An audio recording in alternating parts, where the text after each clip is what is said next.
सरकारी कर्मचारियों और सुनिश्चित पेंशन की अधिसूचना जारी। देखते अखबार आगे क्या लिखता है।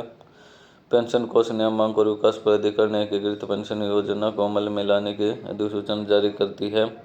योजना के तहत सेवानिवृत्ति से पहले के 12 महीने में मिले औसत मूल वेतन के 50% राशि को सुनिश्चित पेंशन के तौर पर देने का प्रावधान है। यह अधिसूचना राष्ट्रीय पेंशन प्रणाली के तहत आने वाले केंद्रीय सरकारी कर्मचारियों के लिए सरकार द्वारा 24 जनवरी 2025 को जारी यूपीएस अधिसूचना का अनुसरण करती है। पीएफआरडीए के बयान में कहा गया है कि यूपीएस से संबंधित नियम 1 अप्रैल 2025 से लागू हो जाएंगे। ये नियम 1 अप्रैल 2025 तक सेवा में मौजूद केंद्र सरकार के यानी पीएस में आने वाले कर्मचारियों और केंद्र सरकार की सेवाओं में अप्रैल 2025 को या उसके बाद भर्ती होने वाले कर्मचारियों समेत केंद्र सरकार के कर्मचारियों के नामांकन को सक्षम करते हैं। केंद्र सरकार के कर्मचारियों को इन सभी श्रेणियों के लिए नामांकन और दावा फार्म 1 अप्रैल 2025 से प्रोटीन सीआरए की वेबसाइट पर ऑनलाइन उपलब्ध होंगे।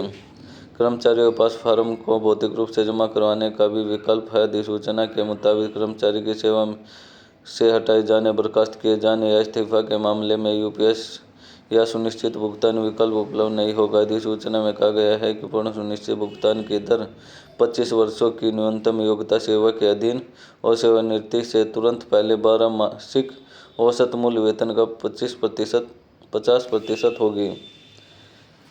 आगे देखते हैं। यूपीएस और एनपीएस चुनने का मिलेगा विकल्प।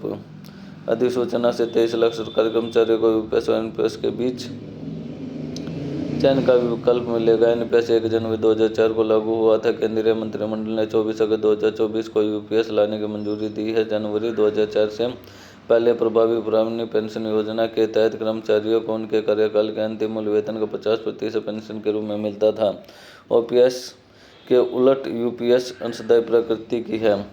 इसमें कर्मचारियों को अपने मूल वेतन और महंगाई भत्ते का 10% योगदान करना होता है, जबकि नियोक्ता का योगदान 18.5% रहेगा। हालांकि अंतिम भुगतान उसको पर मिलने वाले रिटर्न पर निर्भर करता है, जो ज्यादातर सरकारी बॉन्ड के निवेश किया जाता है।